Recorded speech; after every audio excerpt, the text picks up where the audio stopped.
Okay sir. Nashik महानगरपालिका सार्वत्रिक निवडणूक 2025-26 करता नामनिर्देशन प्रक्रिया काल दिनांक 23 पासून सुरू झालेली आहे.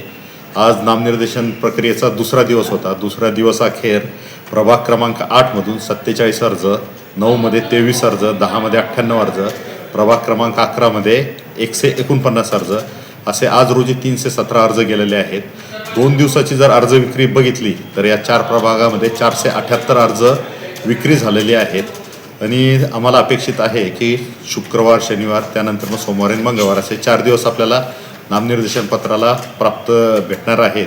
तर या कालावधीमध्ये नामनिर्देशन पत्र आपल्याकडे येतील.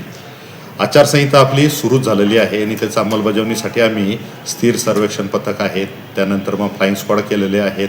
नागरिकांना जर कुठं असं वाटत असेल आचारसंहितेचा भंग होतोय तर कृपया तात्काळ आम्हाला कळवावं, जेणेकरून आम्हाला तिथं हस्तक्षेप करून कारवाई करता येईल. NCN न्यूजसाठी सिद्धार्थ लोखंडे, सातपूर.